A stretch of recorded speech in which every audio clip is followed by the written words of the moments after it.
gonna do, we're gonna get our hands in. So we're gonna mix it all up. Mix all the seasoning and the flavors together with the olive oil. You can see how that looking so gorgeous. And I try to use the chicken thigh because that's the moistest part of the chicken. Some people may use the breast, but the breast tend to dry out.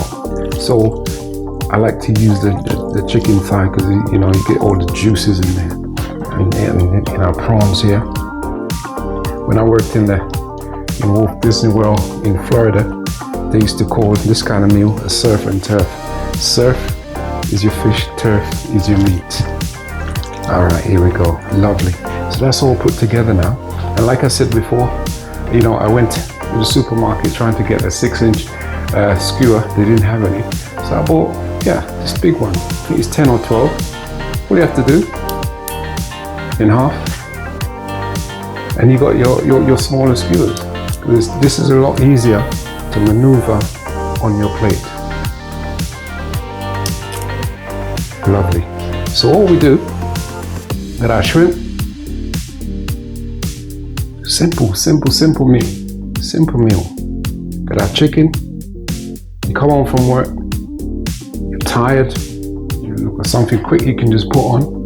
Here we go. Surf and turf, shrimp and chicken.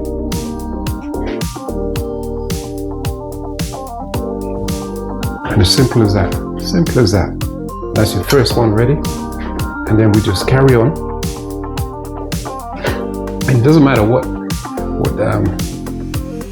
order you put this in. You can put your chicken first, you can put your shrimp first, you can put a shrimp and a chicken and a shrimp. It's going to the same place when you eat it.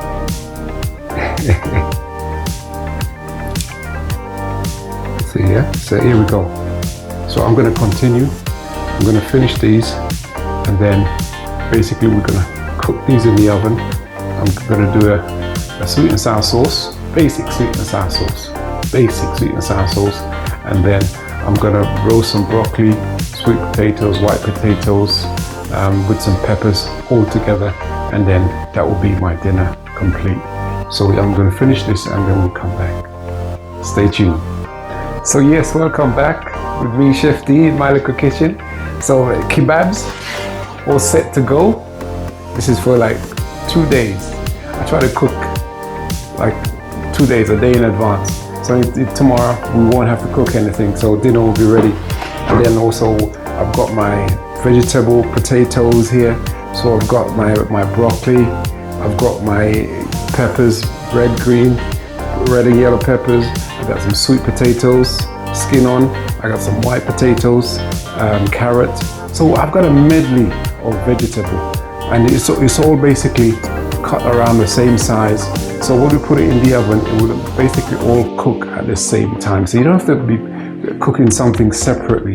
You come home, you're tired, right? You're hungry. You can do a takeout, but if you make it yourself, it makes you feel good in yourself as well. Yeah. So basically, I'm going to season up these vegetables right now. And my normal seasoning, I've got my all-purpose seasoning.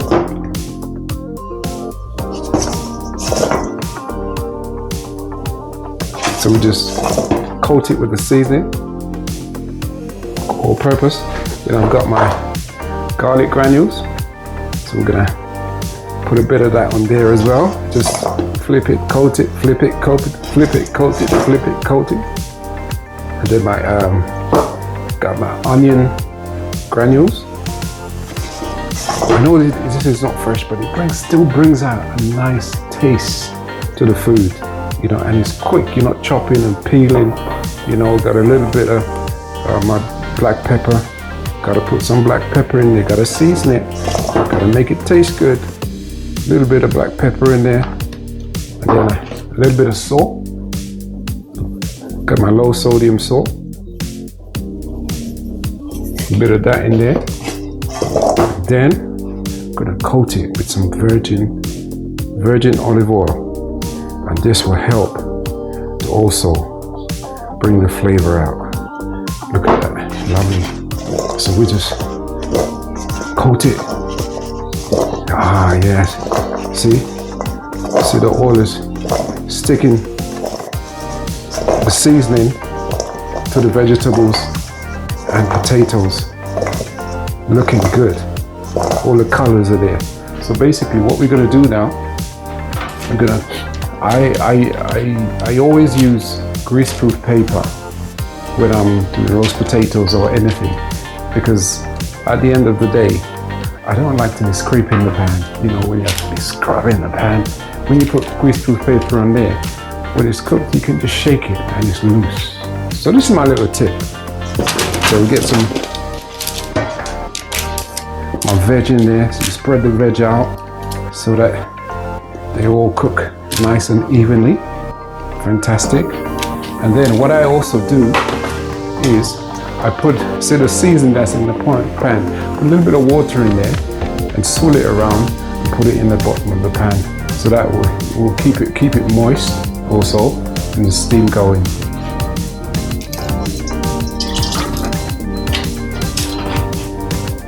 So we just put just a little bit in the bottom of the pan, and that's ready to go in the oven. And then I've also got my dish from the Kebabs. So everything is going at the same time. The potatoes are going to cook first, but we'll take the Kebabs out after about 15 or 20 minutes. Or what you can do, 15 or 20 minutes before the potatoes are cooked, put the Kebabs in, and then they both be ready at the same time. We're cooking the potatoes about 180 to 200 degrees, and that will be cooked for about 25 to 30 minutes until they're nice and crispy on top and they're soft and cooked. Okay, so basically we're just going to place our Kebabs in our dish, and we're going to have 3 each because I'm hungry. I may even have 4 because I'm hungry, and my wife will have 3. And yeah, there you have it. We're gonna put this in the oven. I'm gonna make a basic sweet and sour sauce to go with it, and then we're gonna have a green salad, and that will be our dinner for today. So, you know, plain and simple, quite easy. You know, even if you want to buy your sweet and sour sauce from the shop and heat it up, it's simple. You know, you're the one who's eating it. You know, it's not a competition. You come home, you're hungry, you want something quick. Basically, get your Kebabs done. You could even cut these up the day before and put them in the oven. Sorry, in the oven. They'll be cooked already, innit? Now put them in the fridge and they will marinate for the next day. And the next day that you come in, Bob's your uncle in the oven. Potatoes and vegetables, it takes about 5-10 minutes to cut up. After 40 minutes, your dinner's ready. And you can sit down and watch your soap or whatever you watch, and you can enjoy yourself and have a lovely meal. So yeah, with our surf and turf, which is our chicken and prawns with a medley of vegetables, and I'm going to serve that with a sweet and sour sauce and green salad, and that will be our dinner for today. Hope you do the same and enjoy it. You know, let me know what you think after you made it. If you may even add something to it, you may even take something to it. It's up to you what you do. You know, it's not etched in stone. I'm just trying to give you ideas to make simple food, quick and easy and healthy. And that's what this channel is all about. So come back for our next episode, and you will be cooking like Chef D in his little kitchen. Bye for now.